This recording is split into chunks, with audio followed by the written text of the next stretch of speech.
T-minus 10, 9, 8, 7, 6, 5, 4, 3, 2, 1, 0, and liftoff.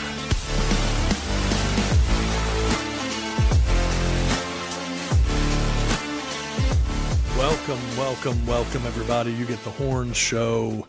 Tad and Jeff here. How you doing tonight, brother? Doing good. Busy Monday, but glad to be here.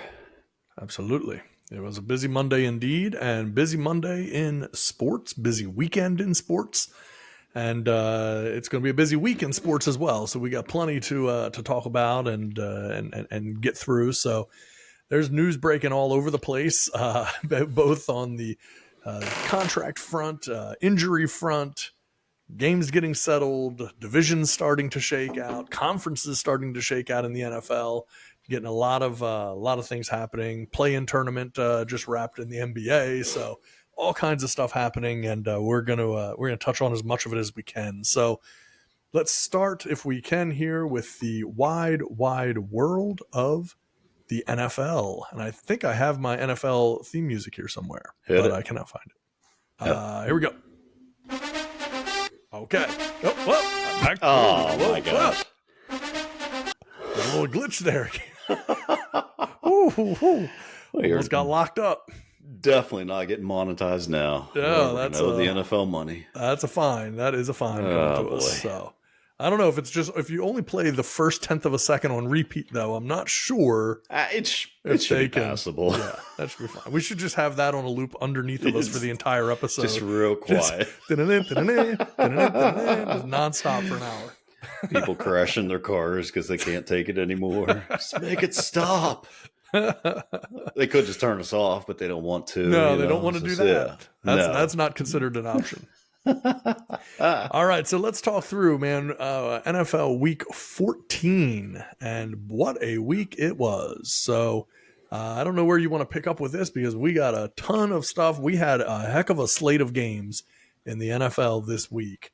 We talked last week, ironically, about looking ahead of some of these games, and it was like, oh boy, we're gonna suffer through this. And then the joke was, we're going to come back and say, this was the greatest weekend of football Absolutely. ever. You did say that, and lo and behold, I mean, it wasn't the greatest weekend ever, but we definitely had some awfully good games, and we learned a few things as well. So where do you want to jump in on this? Well, I mentioned to you this morning about us having You Get the Horns headlines for the week, and I know it's something we'll be working on, but I've come up with a headline. So You Get the Horns show headline: Patrick Mahomes' villain origin story was written on Sunday.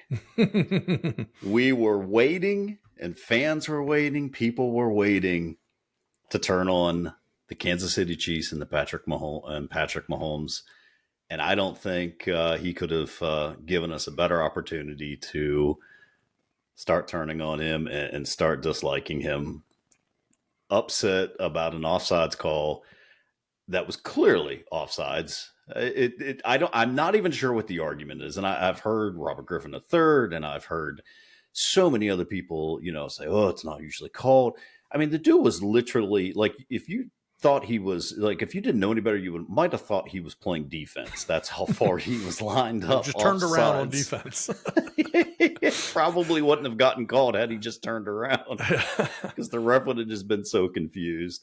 I literally thought he was going off on Tony. That's why I was texting like, oh my gosh, he is going off. And finally just had it, just had it up to here with Kadarius Toney, who, by the way, is probably, I don't want to be too hard on the kid, but is probably responsible for 4 of those 5 losses that they currently have, with the passes dropped and this one inexplicably just being lined up so far off sides, and people saying, oh, well, they can't really see where the line of scrimmage is, and they can't really tell that. That's why they look over to the refs. I saw the video that everyone claims that he was lined up, like he pointed to the ref. Dude wasn't even set yet, and he's pointing and immediately turns his head. No. Like, bro, no, come on, man. You have to, there's hash marks on the ground for a reason. Yeah, the ref is not going to run up to you and say, whoa, whoa, whoa, whoa, whoa, hang on, buddy. You need to take a 2 steps back here. I got to protect you. That's not absolutely. And then Andy Reid comes out and was like, yeah, he normally checks and he didn't check. So even Andy Reid, his coach, who's had time to look at the film, recognizes that the dude didn't check. Is it called a lot? Probably not. But I do know there's a whole lot of illegal formations that get called that even I don't half the time understand. Yeah. This person was covering up this person or that person. Come on, the dude was lined up past the ball. I mean, it wasn't like close; it was egregious. And for Mahomes to just come out and just go off, I don't understand he's upset. It was one of the greatest improvised plays we've seen in quite a long time. It's amazing, which is like ironic because of the passing of Frank Wycheck and the whole Music City Miracle happening on the very next day. Kelsey makes just an unbelievable heads up play and throws it for what would have been just an amazing touchdown. But lo and behold, Tony doesn't know how to line up, doesn't know how to look over at the ref and tell him, hey, scoot back a little bit. There's no excuse for it. And at this point, like, we kind of see really what Mahomes is. Did you see his wife had posted something? Yeah. Video. With the ref like being just, an MVP. Like real crudely done, like MVP over the ref. Like, yeah. I think this is just where we finally start seeing, because I don't think, a lot of people were just enamored with Kansas City, enamored with Patrick Mahomes. And I think this might be the little tip of the iceberg that people were just looking to finally be able to hate this guy and hate this team. So congratulations on your villain arc here, Patrick. You did it. It's going to be interesting because, the flip side of that is, and I'm curious, because Patrick Mahomes is not a guy who doesn't know football. So for him to come out so angrily, so stringently, about this, I'm very curious if there's not an element of it, and I don't know how much, but an element of defending his receiver. Like, he knows Kadarius Toney is going to get buried by the public for this. And so instead, he's trying to immediately change the argument to be more about, this is a ridiculous call, this never gets called, why did they do this? And like, they're the victims, and shifting the focus away from Kadarius Toney. And look, if that is the goal at all, if it really, and I doubt it was really that well thought out, but if it was, it's actually been somewhat effective, because let's face it, right? You just went through the last couple of minutes talking about Patrick Mahomes and his reaction, and a whole lot less about Kadarius Toney. If nothing got said about it, the only thing that we're hearing about is Kadarius Toney and watching those clips on replay. There's still some of that happening, of course, because it doesn't take away the play that happened. But I do think it's kind of interesting that, Mahomes jumps out there and ends up, putting himself in the line of fire for people who just don't understand what his argument is in this situation. Like, you don't have to like the fact that it got called, but it is technically a penalty. And so if it's technically a penalty, they're within their rights to call it. Do you want to see it? No, you don't really want to see, those types of calls made all the time to determine games. But again, like you said, it's egregious. This is not like the tip of the helmet being slightly over the ball, which we saw that in the Eagles-Cowboys game at one point. They called that against the Eagles. And again, it wasn't a defining play in the game, so you don't think much about it. But even the announcer said, like, "Ooh, that seemed pretty subtle, pretty small to want to call something like that." So maybe that has been a focus for the refs this season. I don't know. But at the end of the day, it wasn't a bad call. It was the right call to make. And again, we have plenty of complaints in almost every game about bad calls being made. That's the thing that needs to be focused on getting cleaned up in the NFL, is the officiating and the number of bad calls and wrong calls. You can't really be critical when they're actually calling the game the right way as well. You can't have it both ways, right? You're damned if you do, damned if you don't. You can't sit here and say, they make nothing but bad calls, they make all these horrible calls, and then when they're calling the right thing, should the other team get punished, right? Should Buffalo have that? If you're a Buffalo fan, because everything that you're hearing is about Kansas City, but if you're a Buffalo fan, it's like, wait a minute, so we're supposed to lose the game on that play? Like, why do we deserve to lose just because of that? Because you've never seen it called before. Mahomes constantly saying, I've never seen that, called before on us. Well, maybe you've never lined up 3 feet off sides before. Like, maybe there wouldn't have been a reason. He's acting like they line up that way all the time, but it's never been called, and that's just not realistic. Yeah, so I guess you're saying that Mahomes, instead of becoming a villain, is becoming an anti-hero, so to speak. So he is in the Punisher vein, where, That's right. Yes.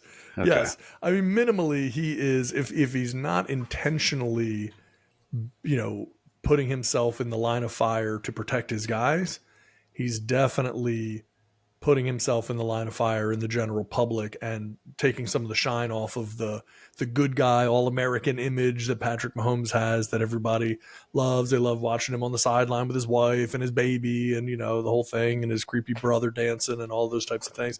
Like, that's all part of it. The other thing, though, is that the Chiefs are losing. I mean, let's face this, right? They're not playing that great. We've been talking about this for quite a while. They're losing games. So a lot of that really isn't about that call. It's frustration bubbling up because they're losing, and they're losing games they shouldn't be losing to teams they shouldn't be losing to. And when that happens, you're going to be frustrated. Mahomes is not used to losing. He's not used to losing games that they should lose, much less games that they should definitely win. And so naturally he's frustrated. It's hard to blame him for that because we all would feel that way if we've done nothing but win and done nothing but had success. But I don't know. Tough. It's not a great look for him, for sure. No, not at all. And now, Kansas City is just one game back or one game ahead, of the Pittsburgh Steelers, who are just, it looks like a total, complete meltdown. And don't look now, but Denver's sitting at 7-6. Yep. That's right. This isn't over by any stretch of the imagination. I still think Kansas City obviously pulls it out. They were my pick to go to the Super Bowl. I still think, they have that, they have that in them, but Broncos have the Lions, the Patriots, the Chargers, and the Raiders as their last 4 games. And the Lions are not playing great right now, so that's an easy 4-game stretch. You're getting the Lions at the perfect time. Don't look now. I mean, granted, the Chiefs had the Patriots, the Raiders, the Bengals, and the Chargers, so it's not like theirs is one of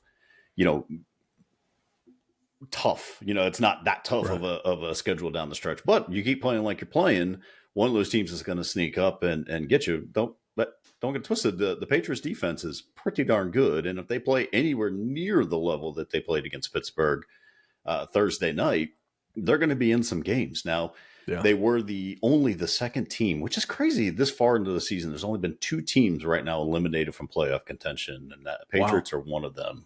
And the Carolina Panthers are the other. So this is a crazy, crazy football season, considering, I mean, that 5 through 11 in both divisions for that playoff spot is just a jumbled mess.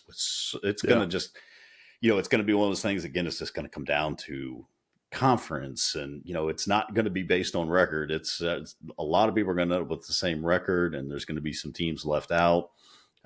Must win though for the Bills, and boy, they pulled it off. They're still looking in, but man, that was a huge must have for them, considering everything they had been through last week with the stuff coming out of McDermott, praising the 9/11 terrorist attack.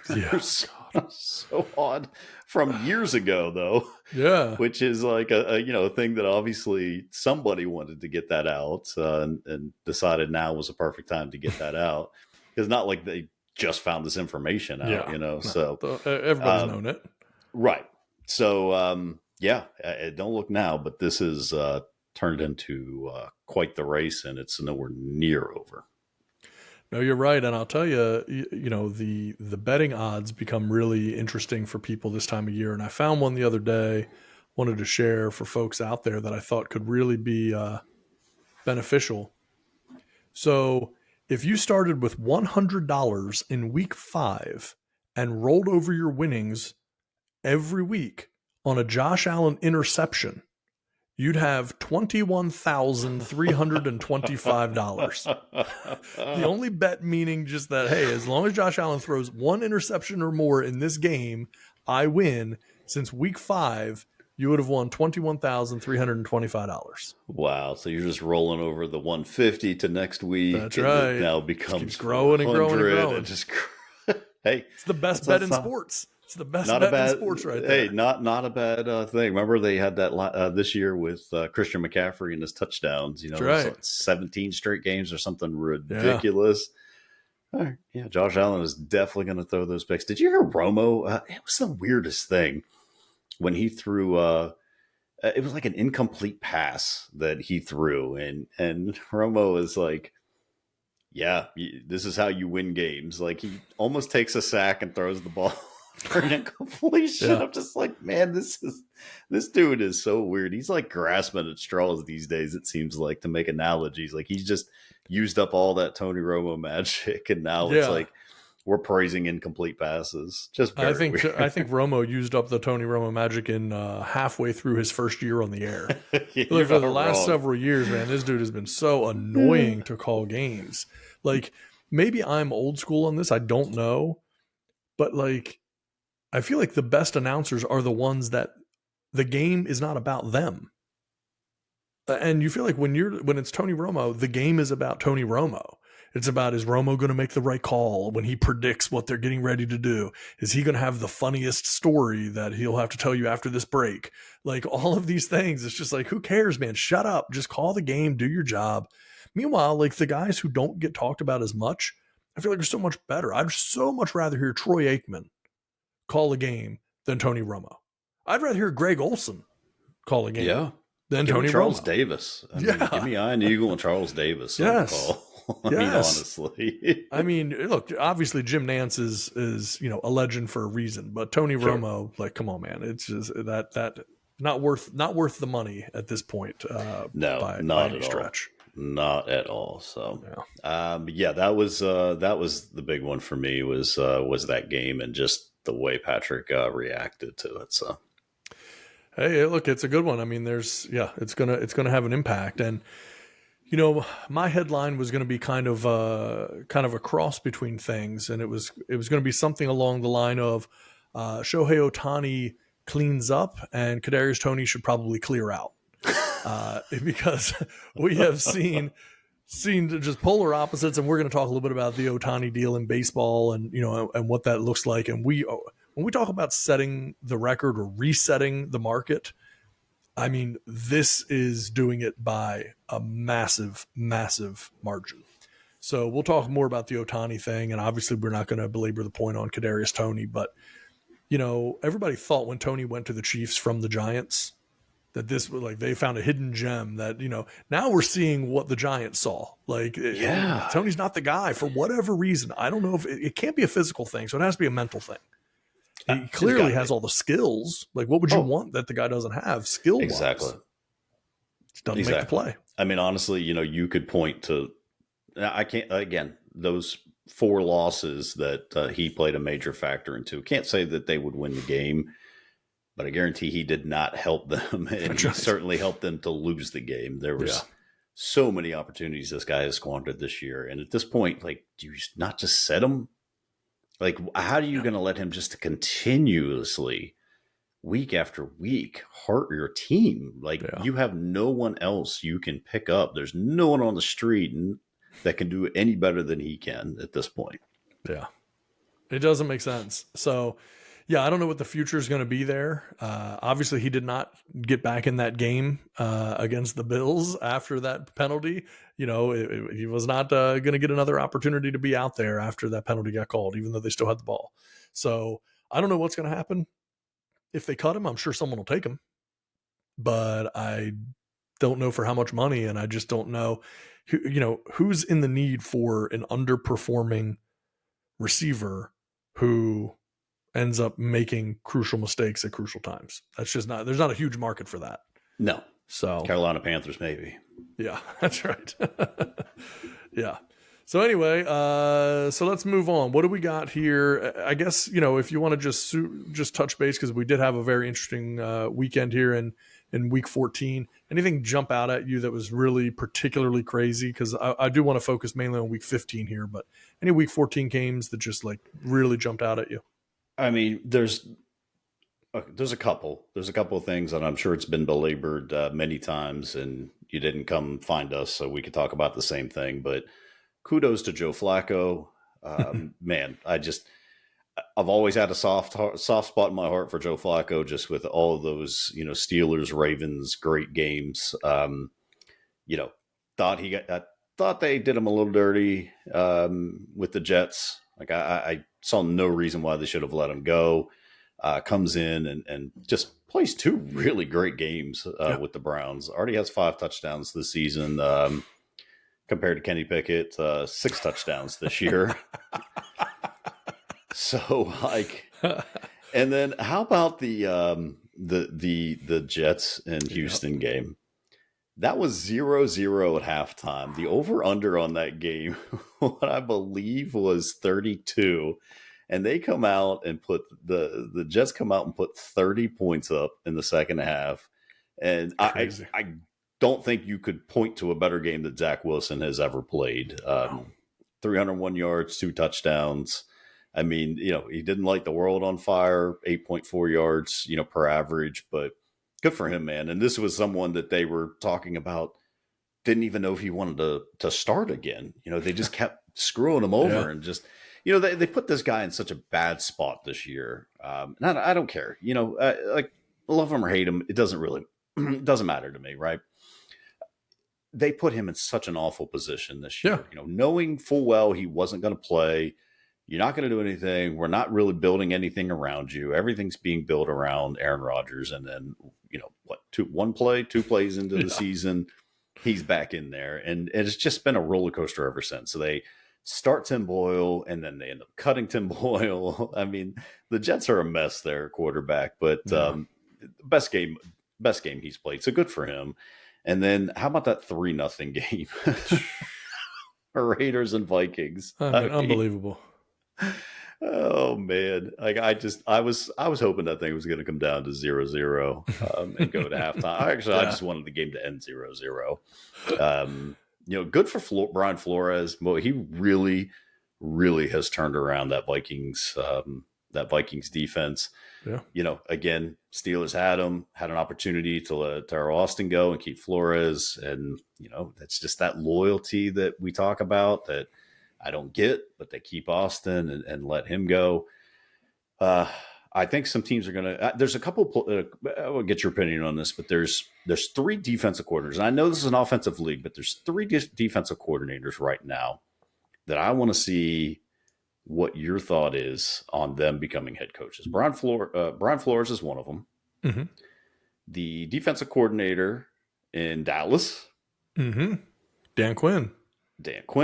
And then Jim Schwartz in Cleveland. Okay. I know we've been here before with Schwartz. Yeah. We've been here before with Quinn. And honestly, Flores as well. Flores just had a different mindset with Tua and that whole thing. But he had the Dolphins playing good defense when he was there. Again, they're defensive coordinators. This is an offensive league. Yeah. But those 3 have to have a serious look at being head coaches again, at least in my opinion. Anyways, I don't know. I'm not sure it's going to happen again, just because it is an offensive minded league these days. But you bring those guys in, you bring some great coordinators in on the offensive side, you could have something with those guys. Yeah, it could be interesting. I mean, I think all the reports, and you never know what's what, because those things could have been leaked by the Dolphins organization to make, the Flores thing kind of tilt in their direction. But all the reports were Flores was super tough to work with, super hard on the players. Players didn't like him. Coworkers didn't like him. Just, a difficult guy. That's a problem when you're a head coach for sure. Particularly if you're going to be in a somewhat high profile job, right? If you can hide somewhere, a team that nobody cares about, again, I don't know, Carolina Panthers, Arizona Cardinals. I mean, there are a few of those teams that just like really are not relevant teams in the league. Then, you can hide there and it almost doesn't matter too much. But outside of that, if you're going to be a jerk, you better be really good. Because again, nobody loved Bill Belichick all these years, but he could get away with it because he was winning. Now, the moment that he's losing, people are like, well, it's about time to get rid of him. They're just not, people are not tolerant of that type of thing. because let's face it, the head coach is the head of a multi-billion-dollar organization. He's the face. And so, you want someone who's good with the community, good with the coworkers. It shouldn't matter as much as it does, but it does. I mean, shoot, for years, the criticism on Rex Ryan not getting a head coaching job was just because he was overweight. So if that's going to be the knock there, then it's like, you sure got to be able to get along with people.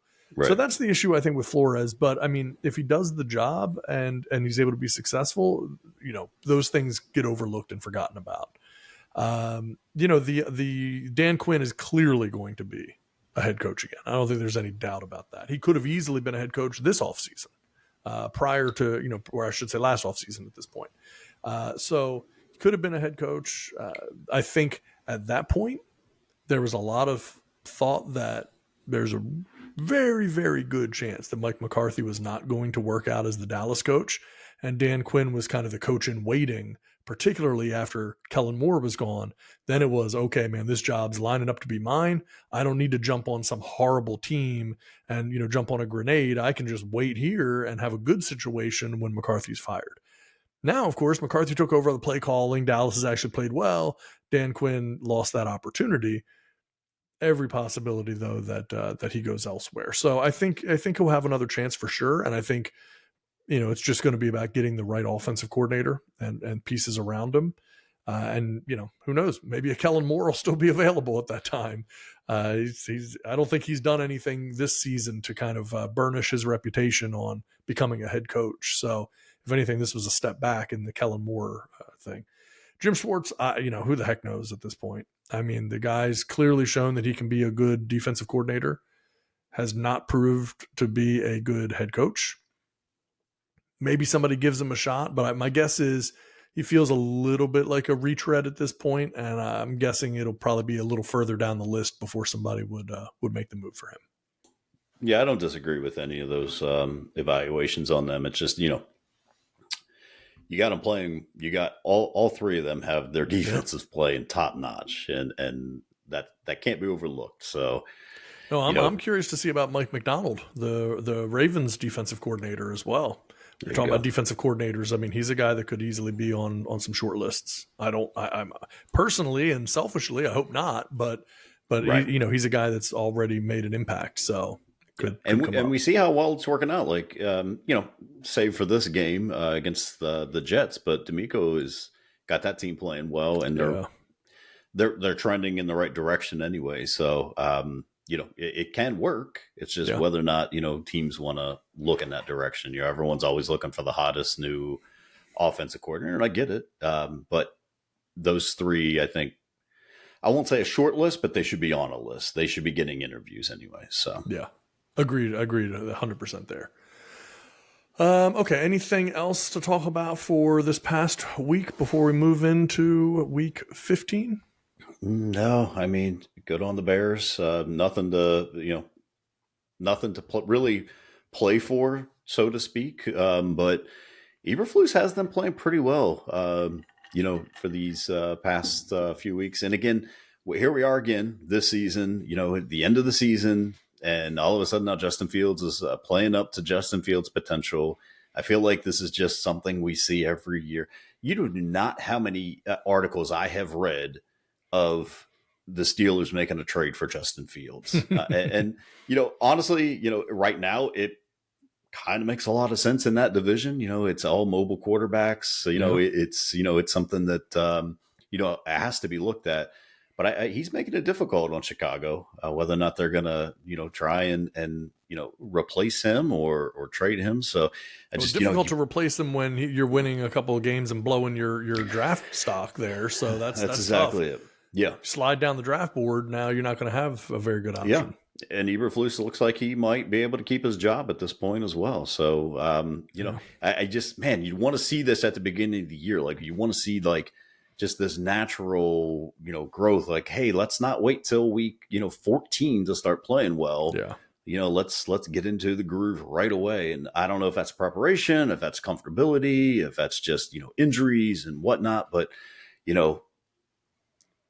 if you could just play that way. I mean, he had some MVP, aspirations. There were some people that were putting Fields Yeah. in the MVP conversation this year. So obviously not lighting the world on fire, but he's playing pretty well. So, but that's what I got for week 15. Jeez, man, we're almost I done. know.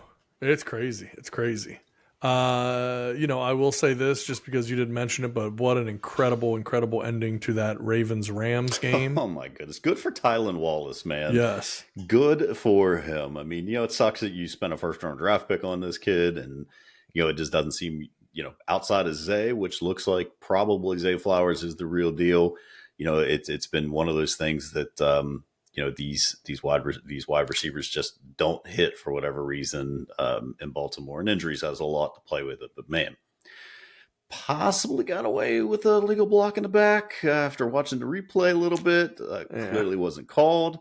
I've seen I've seen less called, but still unbelievable. And to keep his feet under him after the kicker made that diving tackle at him.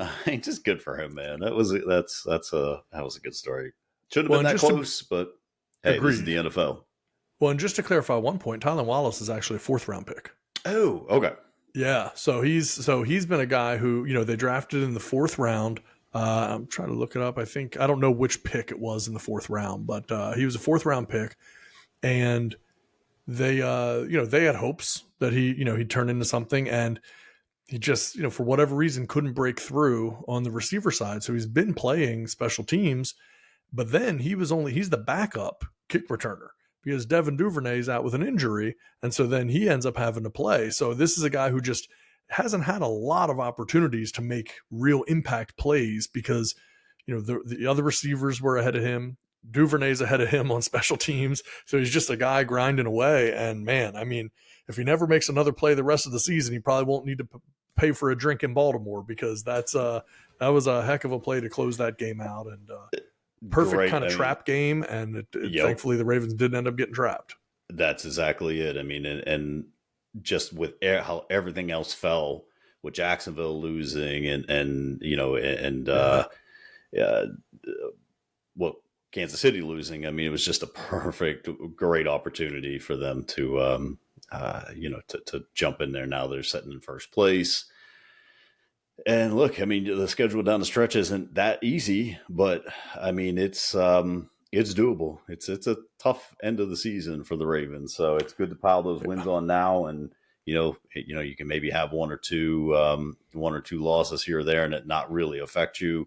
I'm sure, they really want that number 1 overall seed, get that first round bye. But yeah, good for him, man. I'll tell you quickly, I'm not going to spend a whole lot of time on this, but I was having a conversation last night about which teams kind of benefit the most from the first round bye in the playoffs. And, one of the things that I was struck by is the Ravens had a very late bye this year. And I do feel like if you're playing well and you had a late bye, sometimes I feel like the first round bye in the playoffs is not what you want to have. And we see so many times teams just kind of fall flat having that first round bye in the playoffs. If you had an early bye, if you had a week 6 bye or something like that, well, then, yeah, you've been playing a long time. Your guys are beat up. I think that extra week could really help. But with a late bye, and if you look at it, the Ravens, they beat the Chargers. Then they had a bye week. Then they play the Rams. And then now they go into the last 4 games of the season and into the playoffs, So if you look at that, I mean, it's Miami and San Francisco, Jacksonville first, Jacksonville, Miami, San Francisco, and Pittsburgh. Some tough games and some of them on the road and things like that. But, it's one of those things I know you prefer the home games for sure. That's the biggest thing. I care more about the home playoff games than I care about the bye. Yeah. I feel like the bye for some reason doesn't always benefit particularly the Ravens, but the home field advantage is very nice. But you definitely take it if you do get that chance. I imagine any coach would want that week off. If they were, put under a microscope or put the bright lights are on them. Tell us the truth. I think they would want that extra week just if nothing else, just rest and getting people healthy. Well, So, and game planning, right? I mean, if nothing else, just to yeah. have the time to work on the game Yep. planning. Even if your team's healthy and decent, just give those coaches extra time. And look, let's face it, right? That's one of the reasons that the Patriots were so good for so many years is they had a first round bye, and that gives Bill Belichick an extra week to sit there and pick apart the defense, or I'm sorry, pick apart the opposing offense and plan a defense to counteract that, and it worked. So you give the really good coaches extra time. That's why it's so hard to beat Andy Reid, just in general when he's going to, and they said that with Harbaugh, 16 games after a bye, he's 13-3. So the Ravens win coming off bye weeks because good coaches take the time and they figure these things out. So when you come back, you have a strong game plan to win, and those teams typically do. Yeah, for sure. Okay, so let's slide on over into week 15 of the NFL, and just to make sure. All right, so week 15 of the NFL schedule. What jumps out at you? We're not going to go through the whole schedule, too much to go through, too many boring games to talk about as well, but what jumps out at you in week 15? I mean, there's a lot of there's a lot of boring games, but there's a lot of games that have big implications. I'm looking just the Broncos and Lions playing. Lions are struggling right now. Broncos are right now in the mix for their division. So that's a big one. The Vikings and Bengals. I mean, how about that? I mean, yeah. Oh, man, Jake Browning. Jeez, man. He just looks like a simpler version of Joe Burrow out there, man. He's slinging it all over the place. They're sitting at 7-6. So you got both teams at 7-6. Big playoff implications. Now, the only problem is you probably have Nick Mullins starting for the Vikings, and you're definitely going to have to score more than 3 points. So, yeah. But again, that's huge for the playoffs. 3 Saturday games at this point, which is so weird. It's so weird. Like today, today's Monday. We're shooting, and there's 2 games on tonight. It's just such a weird time of year. I'm not sure what the thought process is on having 3 games, like 1 game maybe, but 3 games on Saturday. Yeah, it's almost like, we can't fit them all in. It's okay, well, maybe don't have 17 games in a season then. Like maybe just have the number that you can actually play that makes sense. Yeah, that's crazy. Steelers Colts. I mean, this is must win for both of them right now. Again, a loss doesn't eliminate either, but boy, you're getting down to where you're going to have to start winning these games. I mean, there's only just a few more. 1 loss in there for either team, I think, probably does them in. So, Packers Bucks, that's another big one. Bucks pull out that win Sunday. Now they sit on top of the NFC South at 6-7. Again, fun division. Everyone's 6-7 right now, except for the Panthers in that division. We talked about the Panthers a lot today, not in a good way. Sorry, Panthers fans. As always, next year, I guess. Those are I think the ones that stick out the most. What about you? Yeah. Not a whole lot here I care too much about, but I will say out of the frying pan into the fire for the Buffalo Bills. There you go. They come off of that Kansas City Chiefs game, which, again, a win is a win. That was kind of a lucky win, but a win nonetheless. Now they got to go play Dallas. And, I mean, let's face it, that's no easy task right now. 4:30 game, so we're talking national audience on this. The Bills are in must-win mode now every single game for the rest of the season. I mean, they were 6-6 going into last night's game. So they have to win. They go into that Chiefs game. If you're 6-6 and you lose that, I mean, again, maybe you're not technically eliminated, but you're awfully daggone close. And so they can't afford any mistakes. But Dallas is looking like a buzzsaw right now. Then again, a regular season buzzsaw. We'll see what happens in the postseason. That's when it counts. But they have the talent. They're playing right now. Things are rolling for them. I mean, they stomped the Eagles. So And I think a lot of people maybe saw that coming a little bit, but they had a score to Considering the settle. way, the Eagles have played the past couple of games, Yeah, they haven't looked right for whatever reason. So yeah. But yeah, I mean, outside of that, I look at it like, I think Ravens Jags, that's an interesting one only because, Jags are coming off of 2 straight losses. And interestingly enough, 2 straight losses to AFC North teams, Cincinnati and Cleveland in back-to-back weeks. And so Baltimore goes down to Jacksonville to play the Jags. Our buddy T-Rock will actually be at that game. And I was going to go, but I'm not going to be able to make it. So he'll be flying solo, but we should get some insider knowledge from that game ahead of time, before, during, and after. And so he'll be down there for that. And I think, that one will have repercussions. Ravens have to win it. Like, I mean, that's just bottom line. That's when you look at those remaining games, when you see the 4 games that we already talked about, Jacksonville, Miami, San Francisco, Pittsburgh, there's 2 games that you have concern with, and that's Miami and San Francisco. The other 2 are should win games. Doesn't mean they wouldn't be hard to win, but they're should win games. yeah, But you got to win those should win games. I was texting T-Rock yesterday during the game, and it was like, looking at these remaining games, if the Ravens lost to the Rams, you have to win one of those games against the Dolphins or the Niners to balance it back out, because you're not going to necessarily expect to lose both of those games, but you're going to lose at least one of them.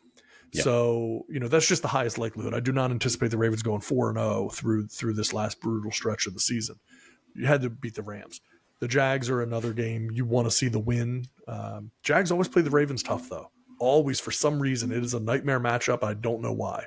So, another week with Trevor Lawrence, getting the high ankle sprain sorted out. We'll see what happens with it. But outside of that, not a whole lot that really is, too impactful. Eagles Seahawks, I mean, could be interesting only because the Eagles are kind of on a downtrend. Seahawks are too, but they're kind of in must-win mode as well. So Yeah. need some things there. And not to continue on with the point, but in that AFC South, if the Colts beat Pittsburgh, which is very possible, and at this point highly likely, that would put them at 8-6. So Jacksonville loses to Baltimore. That also puts them at 8-6. So what we thought was the division wrapped up early, there's another one that's clearly not over yet. So we're talking Jacksonville going from a 4 seed at this point to possibly a 7 seed and maybe even pushed out of the playoffs. So I mean, it's a big win, man. This is why we love football. Yeah. Just the ebbs and flows of this game. I mean, just when you think I think at one point, we're sitting there at Jacksonville sitting at 8-3, and now they've lost 2 straight games.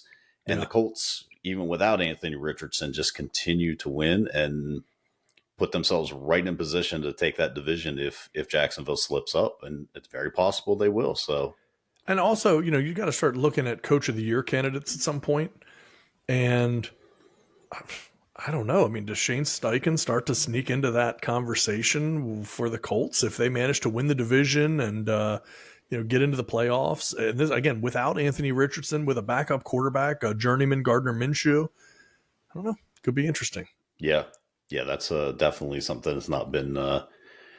I think Stefanski, if he gets in the playoffs, probably takes it. Just with 4 different starting quarterbacks this year, again, I think that's why it elevates Jim Schwartz up to potentially, getting another shot at head coach. So, yeah, very, very interesting. Well, I'll tell you a little bit of history as well. I saw this the other day, and I thought this is worth talking about. So, these were the most bet players to win the NFL MVP in 2019. Number 1, Mitch Trubisky. What in the world? Number 2, Baker Mayfield. There was a tie at number 3 between Saquon Barkley and Ezekiel Elliott and Derek Carr at number 5. Can you imagine? I mean, look at these players now. How could you ever envision them? Now that, again, I just want to be clear. This is not the most likely to win in 2019, but the most bet. Those could have been long shot bets. They could have been, but the people betting the most on Mitch Trubisky to win the MVP in 2019. What a wild time 2019 was, huh? we were just so young and innocent. So young, carefree. Bears had their starting quarterback for the next 10 years. They're good. Baker was on the rise. Oh, my goodness gracious. I mean, you look at this and you go, okay, now Trubisky arguably barely is even able to stay in the league, really. I mean, he plays as if he's very new to the game. Mayfield is on a whole second life now in Tampa. Because, again, at that time, you thought that Cleveland had their quarterback as well. You said the Bears had theirs with Trubisky. You thought the Browns did with Baker. And then Saquon Barkley obviously has had his issues, and then Ezekiel Elliott not even with Dallas anymore and barely and rarely heard of in New England. Derek Carr now with the Saints. I mean, think about that. 3 of the players on this list, 3 out of the 5 are quarterbacks. You never see top-tier quarterbacks moving to different teams in the middle of their career. These guys people thought were MVP candidates, and none of them are on the same team. And this is Baker's 3rd team now, which, again, put the Browns coach under a microscope. Demand he tell the truth. He probably wishes he would have kept Baker Mayfield. May not have had a choice, and that exactly may not have been the coach's decision on that. Yep. So I mean, I feel like Baker probably still should be there. I feel like he still could have gotten this team where they're at now. But yeah, that's crazy. Gosh, man. I thought that was pretty fascinating. 19 feels like yesterday. Till you see those players, then you're like, whoa. It feels like a long time. Yeah. Exactly we thought Ezekiel Elliott was going to win MVP? Like, what is going on? Yeah, like you said, unless they were just like odds that people were like, I got to put $1 on this, right. I don't know. But they were the most bet, man. I mean, that's the most people putting money on those folks to win MVP. I mean, you look at Trubisky's like win-loss record, and it's not bad for his career. So I still never would have envisioned him as ever potentially even coming close to sniffing an MVP. He may show up to hand the award out, but I'm never imagining him being in a running for it. But hey, here we are. Well, here we are indeed. And speaking of winners, we're going to flip over to something else here because I believe there is absolutely no bigger winner in all of sports right now than one Mr. Shohei Ohtani. Shohei Ohtani has finally signed his much anticipated free agent contract. And what a deal it is. So, okay, we talked about this on the show previously about it, kind of anticipating, okay, how much do we think he'll go for, and breaking it down like, well, he's a pitcher and a hitter, and all the value he brings. 10-year, $700 million contract with the LA Dodgers. This resets the market by hundreds of millions of dollars. There is nothing even remotely close to this contract. Is the closest within 200 million? I feel like the second place, I don't have it in front of me right now. Is it 496 million or something like that? Yeah, probably. You're somewhere in that neighborhood. I thought I had it and I just don't have it right here in front of me. But I'll give you, while you're looking for that, I will give you some stats around Shohei Ohtani's new contract. Shohei Ohtani's new contract is so big that the Dodgers could have signed every single running back in the NFL for the remainder of their contract and still been less than they're paying Ohtani. Every running back, not just for a season, but for whatever they have left on their contract. So to give you an idea, Christian McCaffrey's total value of his contract is $64 million. Alvin Kamara's $75 million. None of these things matter. It's no big deal. Like this is a drop in the bucket in comparison to the $700 million. So the Dodgers could have paid out the entire contract for every single NFL running back for less than Ohtani.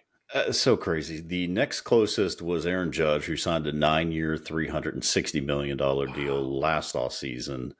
Then you're looking at Bryce Harper, 13 years, 330 million. He signed that in 2019. Corey Seager in 2022, 10-year, 325. Garrett Cole, 9-year, 324. Manny Machado, 10-year, 300. Trey Turner, 11 years, 300. I mean, not even in the same ballpark. And if you want to look at per year average, you're looking at Ohtani making on average $46 million. Average annual value comes up at, why did a pop-up come up for Peloton? Of 43 million, or I'm sorry, 46 million annual average. The next closest is Max Scherzer at 43 million. And then, well, no, this is wrong. I think what they're saying is 2024 year. You know why? Because when we'll get into it, because Ohtani, the way he structured his contract, which is insane, which we need to get into. Well, the biggest contract really it was a 12-year, $426.5 million contract to Mike Trout in 2019. So that's the biggest, $426 million, and that's over 12 years. This is $700 million over 10. And so it's just staggering numbers. I mean, to give you an idea, Patrick Mahomes, had the biggest deal that with a $450 million deal over 10 years. This is $700 million deal. Patrick Mahomes had the biggest deal in all of sports when he signed that.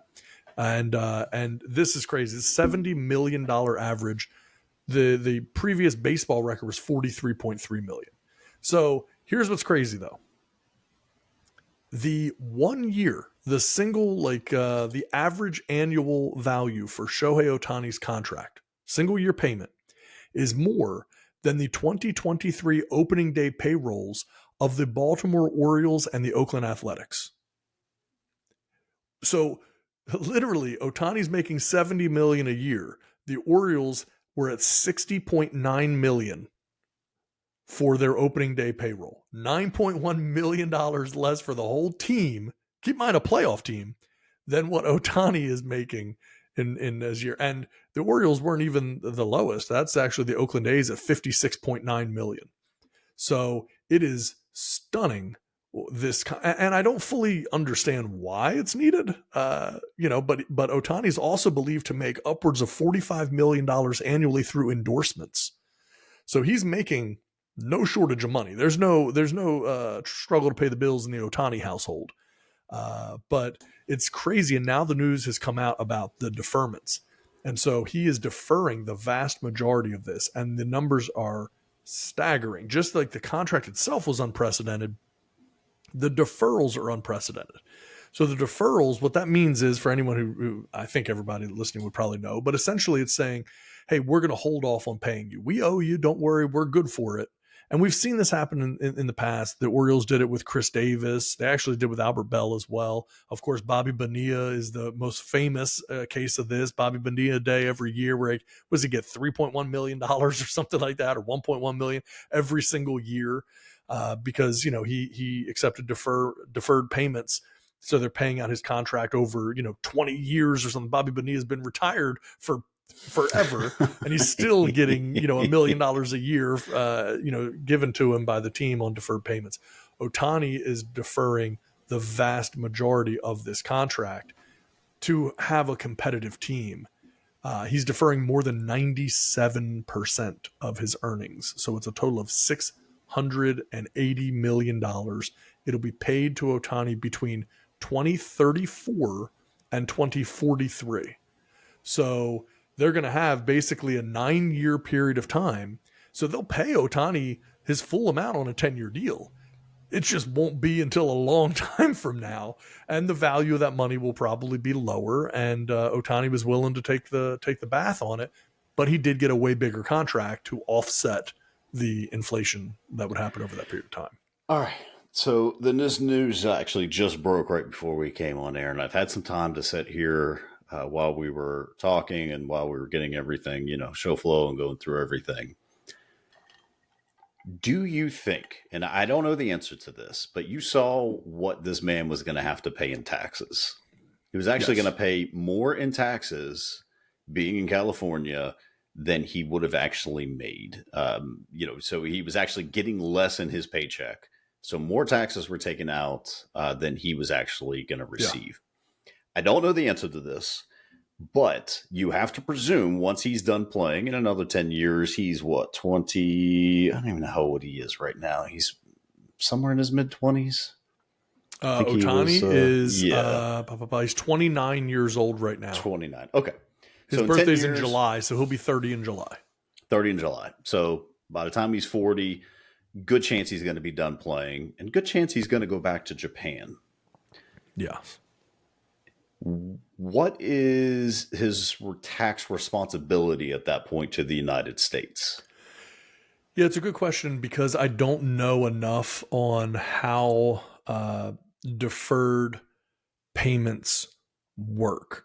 In that, like, at the time that you signed the contract, you were residing in California. Even if he were to make a move to Florida and declare primary residency in Florida just to avoid state income tax, just that alone, right, would be such a massive swing. And who knows how that'll all happen. But it does come into, okay, if he's earning this in California, he's working in California, so there's no argument on where that money's going. But by deferring the payments, I just don't know. Like, I don't know if deferment still counts as if it was happening there in real time, or if it could literally be go back to Japan, go to Florida, Tennessee, Texas, wherever, and then let them pay you out, and then you would make way more money. Very possible. Just not 100% sure on how you the think, deferrals would like, work. if I earned my money in Washington, D.C. throughout my lifetime and I have a 401k and I'm putting money into my 401k and I move to Florida, I'm not paying state taxes on that, right? I mean, I earn my money in DC, but now I live in Florida. So I wonder if that's the same. If very smart if it is, because even though, the value of the money is obviously going to go down but it's not going to go down so much compared to what he was going to have taken out. So Sure. I between that and then just saying, hey, if you want it all now, we can pay you $500 million. But if you can wait 10 years for it, 20 from 10 to 20 for the full payout, we'll bump it to 700 million. It's kind of like, hey, extra 200 million if I can wait. And then, like you said, sort out the taxes later. So there's a lot of variables to this. Unfortunately, we never get to be the fly on the wall. We all wish we were to really understand what went into it. We'd have Ohtani on the show here, but I don't think we'd understand him telling us. So, it's challenging. So really we're in that situation where we're just not going to know, but it is interesting. I think there are a few different variables there on the reason for the deferment to begin with, the tax implications associated with it, how much more he got in the contract by being willing to defer. Because I can't imagine they were just always offering him a $700 million contract right up front. Right. That had to be, okay, we could go higher if you could defer, blah, blah, blah. Because they're also having to pay luxury tax. The luxury tax, in baseball, because obviously that's a very real thing. And I had the number up here. Find it here quickly because they were talking through like what exactly that the payout would be on the luxury tax, and it was something like $276 million or something like that. Now, again, how all that works with deferments and stuff like that, I don't know. That's the thing where it just gets very, very, very unique about how it works, because they're saying the combined cost for the Dodgers of Shohei Ohtani, Freddie Freeman, and Mookie Betts going toward the payroll somewhere in the neighborhood of $100 million annually. The luxury tax threshold sits at $237 million in 2024. So 3 players alone have them almost halfway taking up the cap space before they would have to pay the luxury tax. Jeez. So it would be tricky. Yeah. But it is interesting here because they say the collective bargaining agreement does not place a limit on the amount of money that can be deferred in a contract. But teams have to set aside the present day value of the deferred money. So in Ohtani's case, that's about $44 million in cash every year into an escrow account. So here's the other side of this. If I'm the Dodgers owners, can I not just put $44 million a year into an interest-bearing account, let that grow over time, make money from it, knowing that I've got a decade before I have to start paying anything out to Shohei? All I have to do is have it in an escrow account. I don't know that there's any reason to believe that can't be interest-bearing in some way. Maybe it can't. I don't know the ins and outs of how baseball's rules are around their escrow. But why not, right? So I might be, if I'm the Dodgers owner, like, hey, if you're cool with deferring that, that's A-okay with me, and throw that thing in there and let it start making money. No, 100%. That's it. I just, there's so much that we don't know about it. And, all of it just kind of makes you wonder and guess. But, to think that he's not smart enough to know what California taxes are like is, asinine. And yeah, he's making $45 million a year in endorsements and everything else, but it would be genius. I mean, to, instead of having 60% of my income go to taxes, defer it, I'll move, and then you can, pay me out somewhere where there's less taxes. Again, I have no idea if you can do it. It's just popped into my mind because otherwise, he's losing money just with the value, of inflation, everything else that goes on. You're losing, you're losing out. So had to be a lot to it just outside of, I want to build a competitive team. Right. I just want to help. Yeah. I'm just a good dude. It's the Dodgers. Let's not act like the Dodgers are hurting for money at this point. So like that, it's just, that one was kind of, I don't know. I want to really build a competitive team here. So I'm going to take $2 million per year, not 20, two. Right. I'm not deferring half of it. I'm deferring 98% of it. Yeah. The only thing I know, Ken Rosenthal said that the deferrals are unprecedented because it's the majority of the salary, that the deferrals were Ohtani's idea to ease the Dodgers' luxury tax and cash flow burdens and give the team the flexibility it needs to be as competitive as possible. But again, that means absolutely nothing other than, his team are putting that out there. Except for he just got PTSD from being on the Angels for so long that he's like, look, I'll do whatever I need to do just to play winning baseball. Yeah. It's such a shame. You had Mike Trout and Shohei Ohtani on the same team, and they played absolutely 0 playoff games. That's and Trout, crazy. I think once, I want to say Trout has played 4. I mean, something ridiculous. I mean, he hasn't really played any. I mean, just wasting probably a top 5 player of all time. And now here we are again, Trout's. And again, he signed the contract. We That's can't, right. We love to say, oh, poor Mike Trout, but he knew obviously what he was getting into, and loyalty apparently was more important to him. Of course, the money didn't hurt, but the Angels are just never, ever going to be competitive, it seems. No, because think about how it's changed the perception of Bryce Harper actually winning. 100%. Yeah. It used to be Bryce Harper and Mike Trout, man, the 2 young guns in baseball. They were setting the world on fire and everything else. And the difference is that Mike Trout stays in Anaheim with the Angels, and Bryce Harper goes to Philly, leaves Washington. And again, another killer team in Washington that they had those years. I mean, just unbelievable team that they should have been able to do so much with.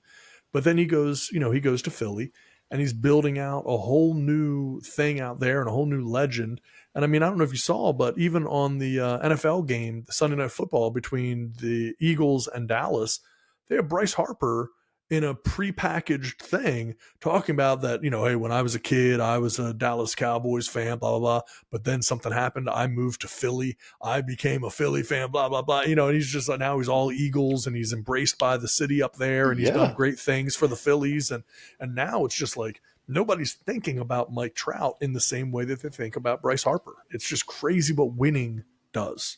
Absolutely. Yeah, there was like a huge stink that would be made when he showed up to Washington games in his Cowboys jerseys when he was playing for Yeah. Washington. So, yeah, I mean, it's just crazy. Trout sitting out with 2 MVPs and he's got a championship under his belt. So, Yeah. yeah, it's just, and now Trout's dealing with injuries year in and year out because of how much he just gave everything and went all out all the time. And now here we are. Yeah. Yeah. Harper's looking like, again, Mike Trout's probably top 5 of all time.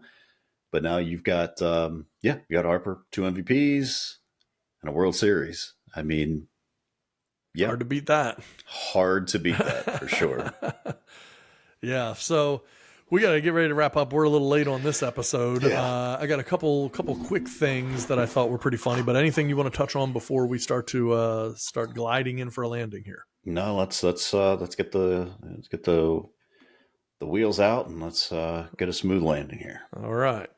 So going into tonight, I wanted to do 2 things. Number one, I want to share a little bit of advice. Since we're talking baseball, I wanted to share a little bit of advice I saw from great New York Mets player Mookie Wilson. Quote, "When I'm in a slump, I comfort myself by saying, if I believe in dinosaurs, then somewhere they must be believing in me. And if they believe in me, then I can believe in me. And then I bust out of my slump."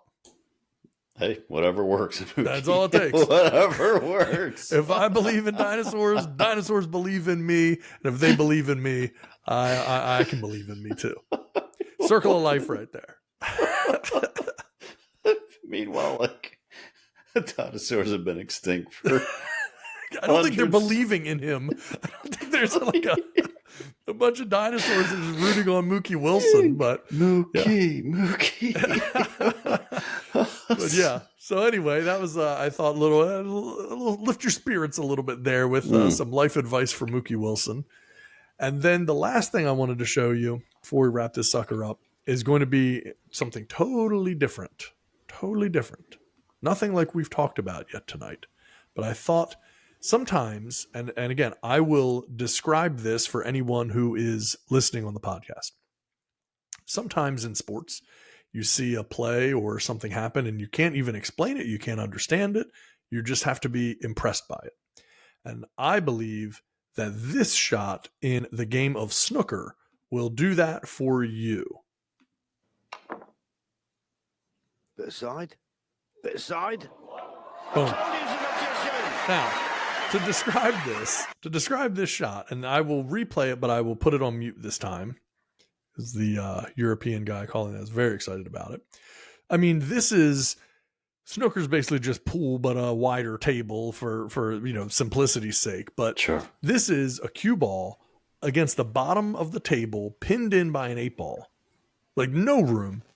And then you have a ball sitting in a side pocket just right near it. And somehow he shoots the ball into the corner pocket. The cue comes up with enough spin. It hits the top end of the table, comes back down, and knocks that side ball in.